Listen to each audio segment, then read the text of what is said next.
Boue, eau stagnante, absence de canalisation constituent aujourd'hui ce qui ressemblerait à une voie d'accès ici au PK8, côté du marché banane. Les riverains, pour se frayer un chemin, ont mis des planches, ce qui n'empêche pas l'eau de se mêler aux chaussures. On a grandi là, on s'est accouché, Satan nous a envoyé sur terre, c'est là notre vie.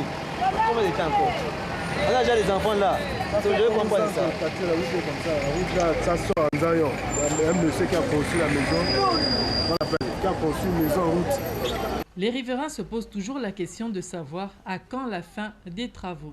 On nous avait demandé, après refaire le marché banane, qu'on va arranger la route top tranquille jusque là-bas au fond. Hein? C'est un peu ça. Après là, ils vont casser, ils vont donner les places à ceux qui sont ici au bord, à l'intérieur, puisque c'était déjà payé par la mairie. Regardez comment on vit, regardez comment les femmes vivent, nous-mêmes les passants. Ils avaient dit qu'ils allaient mettre les pavés le long là, tout ça. Et là où est-ce que les femmes la vendent là, ça doit être staquiné pour les grosses voitures. Il est à noter que ce marché est l'un des points essentiels de ravitaillement des autres marchés de la capitale gabonaise. En ce qui concerne la banane, il se situe sur la nationale 1 à l'entrée de la ville. Laure Olga Ngonjo poursuit son périple à travers le 3e arrondissement. Dimanche, elle a arpenté jusqu'à dans la nuit la plus noire les sentiers qui conduisent au quartier appelé PK, où elle a reçu un soutien important. La gestion d'une mairie incombe aux hommes et femmes responsables et expérimentés. Au regard de la liste menée par la camarade Laure Olga Ngonjo et les hommes et les femmes qui la constituent, nous, population de PK, sommes rassurés. Ici, les routes, l'accès à l'eau et à l'électricité sont une doléance de longue date. Votre situation est certes pénible, mais elle n'est pas particulière. C'est la situation de tous les arrondissements de Libreville.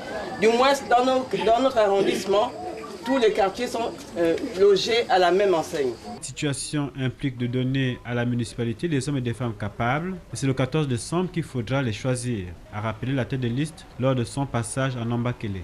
Ne vous trompez pas le 14 décembre. Le 14 décembre, dans tous les centres de vote, dans tous les bureaux de vote, il y aura un isoloir. N'est-ce pas? Quand vous serez à l'intérieur là-bas, avec votre conscience, vos yeux ne devront voir que... Laure Olga Ngonjo et ses colistiers ont jusqu'à présent su rassurer les populations qui ont bien compris que leur situation ne changera que grâce aux hommes qu'ils auront choisis. La distribution des cartes d'électeurs en vue du scrutin du 14 décembre prochain suit son cours. À 3 jours de la clôture de cette opération, l'engouement grandit peu à peu dans les sites de distribution. Il y a de l'engouement parce que depuis que nous avons commencé, nous avons pratiquement distribué près de 2000 cartes d'électeurs. Donc sur les 9 centres de vote que nous avons au niveau de la mairie du 2e arrondissement, tout se passe dans les meilleures conditions. Les gens viennent retirer leurs cartes d'électeurs.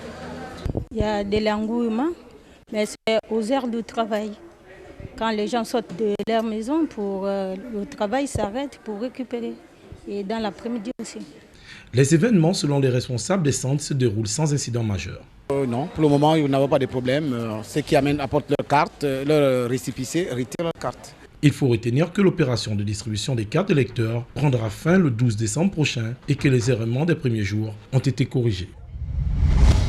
Il était l'un des derniers survivants de la génération qui a inventé la rumba congolaise à la fin des années 50. À 76 ans, Taboulé s'en est allé, laissant derrière lui autant de souvenirs. Ce qui m'a le plus inspiré, c'est la musique de l'Ok Jazz.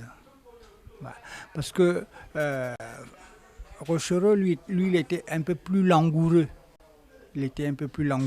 À Rochereau, lui, c'était vraiment l'amour, l'amour avec grand A. Et puis, quand il chante la tristesse, vous la ressentez tout de suite. Des chansons comme Mokolona Kokufa, c'est des chansons qui ne s'oublient pas. Poète de son temps, il a fait rêver plusieurs générations. Des générations qui apprécient la musique à sa juste valeur. Aujourd'hui, Rochereau s'en va, mais dans le monde musical africain, on a perdu un grand. Rochereau, c'était vraiment qu'est-ce que je dirais, Rochereau part un peu avec, comme on dit, une bibliothèque qui part, mais qui reste, comme on dit, l'artiste ne meurt jamais. Il est parti, mais ses œuvres restent. D'ailleurs... Le roi de la rumba est mort, vive le roi, peuvent dire ceux qui apprécient encore les productions musicales du seigneur Taboulé. Comme quoi, les artistes ne meurent jamais, ils vivent à travers leurs œuvres. Quelqu'un qui est très gentil, qui est très down to earth, il veut tout le monde, il veut la paix, il veut la prospérité pour tout le monde. Il est venu ici pour faire la paix. Vous savez, il y avait des temps, nous, on ne pouvait pas partir quelque part. Il y avait des temps, moi-même, personnellement, je suis parti dans un nightclub. On m'a dit, si je rentre là-bas, comme je suis noir, il y aura une viande pilée qui va sortir dans la nightclub. Là. Ça, c'était en 1988. Vous savez comment c'était passé en Afrique du Sud en ce moment? C'est un baobab qui vient de tomber. Mandela, comme vous savez, c'est un symbole de courage, d'unité, de réconciliation et de progrès de l'humanité. Toute l'humanité, je dirais l'humanité entière, vient de perdre un digne fils. C'est un africaniste qui part. C'est grâce à lui que les Noirs, l'identité noire a été révalorisée, n'est-ce pas, par le biais de la mutation politique qui s'est opérée là-bas. 27 ans d'emprisonnement pour tout là, pour préserver la paix dans son pays, c'est pas quelque chose que tout le monde peut faire.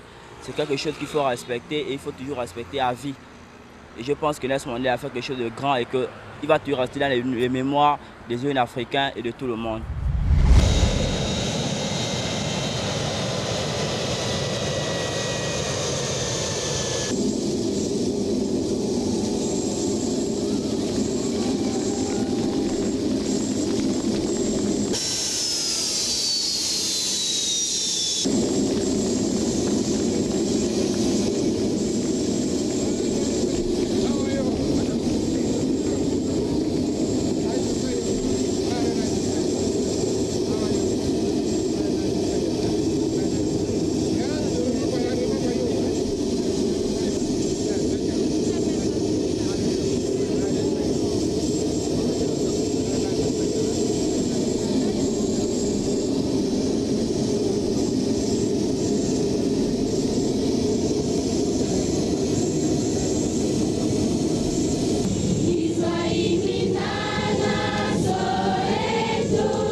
Mr. Prime Minister,